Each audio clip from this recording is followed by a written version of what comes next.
అందరికీ నమస్కారం. Welcome to ideas Bazar.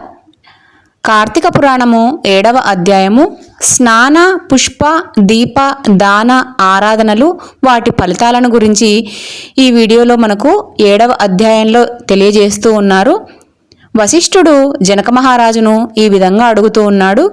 ఓ మిథిలాధిపతి జనక మహారాజా, కార్తీక మాస వైభవాన్ని గురించి ఎంత చెప్పినా కూడా తరగదు. ఈ మాసం ఇహంలో మానవుని తరింపజేయడమే కాదు, పరంలో ముక్తిని కలుగజేస్తుంది. ఈ కార్తీక మాసంలో ఆచరించవలసిన పనులు, చేయవలసిన దాన ధర్మాలు, వ్రతాలు, క్రతువులు ఎన్నో ఉన్నాయి. వాటన్నిటితో కూడిన కార్తీక వ్రతాన్ని పరిపూర్ణంగా వినిపిస్తాను, సావధాన మనస్కుడవై విను అని చెప్తూ ఉన్నారు. రాజర్షి, కార్తీక మాసం శుద్ధ పాడ్యమితో మొదలవుతుంది. ఆనాటి నుండి 30 రోజులు సూర్యోదయ సమయానికి ముందుగానే, నక్షత్రములు ఉండగానే నదిలోనో నదంలోనో లేదా తటాకంలోనో తల మీద స్నానం చేయాలి.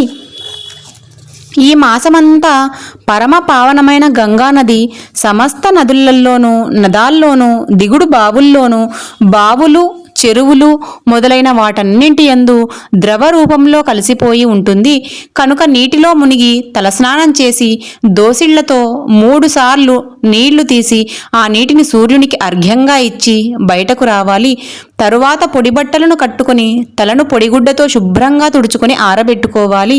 వార్ధక్యం వలన గాని, ఆరోగ్యం సరిగా లేని కారణం చేత గాని, అవకాశం లేనప్పుడు గాని, మరే ఇతర కారణం చేతనైనా కార్తీక మాసం 1 రోజులు స్నానం చేయలేని వారు, రాజా, 1 రోజులు స్నానం చేయడానికి సమయం లేనప్పుడు కార్తీక మాసంలోని ఆదివారం నాడు గాని, శుక్ల పాడ్యమి నాడు గాని, పౌర్ణమి నాడు గాని పైన చెప్పిన దేని యందైనా సరే స్నానం చేస్తే ఆ మాసమంతా చేసిన పుణ్యఫలం తప్పక లభిస్తుందనడంలో ఎటువంటి సందేహమూ లేదు.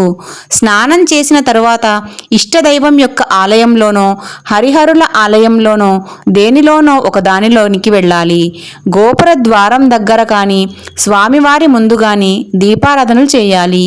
ఆ తరువాత ఆవు నేతితో గాని, ఎవ్వరికి అందుబాటులో ఏ నూనె ఉంటే దానితో గాని పిండి ప్రమిదతో దీపాన్ని వెలిగించి దానిని దక్షిణ తాంబూలాదులతో భక్తి శ్రద్ధలతో ఒక సద్బ్రాహ్మణునికి దానం ఇవ్వాలి. అన్ని విధములైన జ్ఞానాన్ని, సమస్త సంపదలను ప్రసాదించే దీపదానాన్ని చేస్తూ ఉన్నాను. దీనివలన నాకు నిరంతరము సుఖము శాంతి కలుగుగాక అని చెప్పుకుంటూ దీపదానం చేయాలి. భగవంతుడిని భక్తి శ్రద్ధలతో ఆరాధించాలి. ఈ మాసంలో విష్ణుమూర్తిని కమలాలతో అర్చించిన వారింట్లో శ్రీ మహాలక్ష్మి స్థిర నివాసం ఉంటుంది.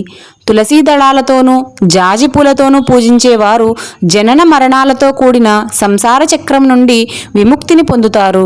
సదాశివుడిని మారేడు దళాలతో ఆరాధించేవారు ముక్తిని పొందుతారు.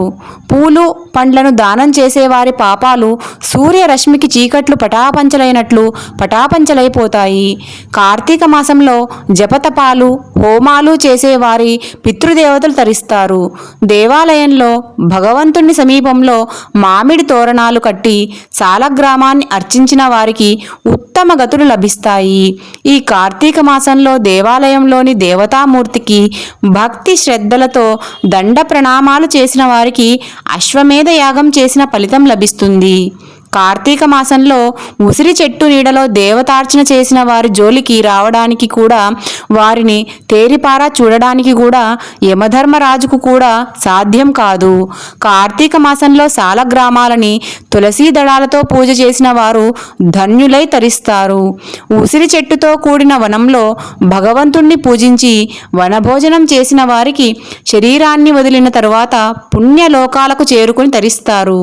కార్తీక మాసంలో చినిగిన వస్త్రాలతో చలికి వణుకుతూ బాధపడుతూ ఉన్న వారికి వస్త్రదానం చేస్తే సద్గతులను పొందుతారు.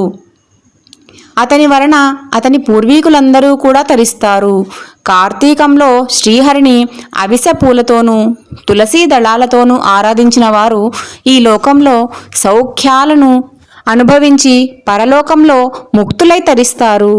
శివుడిని జిల్లేడు పూలతో ఆరాధించిన వారు సంపూర్ణమైన ఆయుర్దాయమును అనుభవించి మరణించిన తరువాత శివ సాయుధ్యాన్ని పొందుతారు.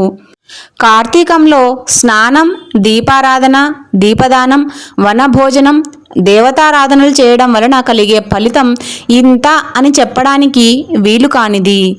ఆ విధంగా చేయని వారు మాత్రం అనేక జన్మ పరంపరల్లో కొట్టుమిట్టాడుతూ పరితపిస్తూనే ఉంటారు. కార్తీక మాసంలో ఇతరులు వెలిగించిన దీపాలను చూసి ఆనందించేవాళ్ళు, పూజా పునస్కారాలలో ఇతరులకు సహాయపడేవాళ్ళు, భగవదారాధనకు సమారాధనలకు సహకరించేవాళ్ళు, పురాణ కథా కాలక్షేపాలలో పాల్గొనేవాళ్ళు, ఆలయాలలో దేవతాస్తుతులను గానం చేసేవాళ్ళు ఈ లోకంలో సుఖశాంతులను పొంది పరలోకంలో దైవ సాన్నిధ్యంలో ఉండి చివరకు ధ్రువలోకానికి చేరుకుంటారు. ఈ కార్తీక మాసంలో సోమవారాలు, పౌర్ణమిలు చాలా ప్రశస్తమైన పర్వదినాలు. ఆ రోజుల్లో ఉపవాసం ఉండి సాయంత్రం పూట పూజలు చేసుకుని ప్రసాదాన్ని స్వీకరించడం వంశ సాంప్రదాయాలను బట్టి జరుపుతూ ఉంటారు. ఈ రోజుల్లో సమస్త కుటుంబాల వారు 3వ సోమవారం కార్తీక పౌర్ణమి రోజున తప్పనిసరిగా పూజలు చేస్తూ ఉంటారు. వీటికే కార్తీక నోములు అని కూడా అంటారు. ఆయా కుటుంబాల వారు వారి వారి సాంప్రదాయాలను అనుసరించి వారి వారి పూర్వీకులు చేసిన విధంగా పూజాధికాలను నిర్వహిస్తూ ఉంటారు. ఏ కుటుంబము ఈ విషయంలో మాత్రం భిన్నంగా ప్రవర్తించదు. ఈ నోము నోచిన కారణంగా ఆ కుటుంబంలోని వారికి మేలే జరుగుతుంది. సిరి సంపదలు లభించడం, మోక్షసిద్ధి కలగడం అనేది ఈ కార్తీక మాసంలోని ప్రత్యేకమైన విశేషం. ఈ విధంగా ఆచరించాల్సిన వాటిని వేటిని కూడా ఆచరించని వారు మాత్రం 7 అనగా 14 జన్మలు నక్కలై పుడతారని వశిష్ఠుల వారు జనక మహారాజుకు తెలియజెప్పాడు. భగవంతుడు జ్యోతి స్వరూపుడని, కనుక దీపాన్ని ఆరాధిస్తే అజ్ఞానం తొలగడంతో పాటు జ్ఞానాది సమస్త సంపదలను ఆ భగవంతుడు ప్రసాదిస్తాడని వివరించాడు వశిష్ఠుడు. జనక మహారాజు ఇదంతా విని చాలా సంతోషపడ్డాడు. ఇంతటితో కార్తీక పురాణం 7వ రోజు పారాయణ సమాప్తం. తిరిగి రేపు తెల్లవారుజామున 5 గంటలకు 8వ రోజు పారాయణ భగవన్నామస్మరణ మహత్యాన్ని గురించి, అజామిలుని కథ గురించి తెలుసుకుందాం. వీడియో నచ్చితే లైక్ చేయండి, షేర్ చేయండి.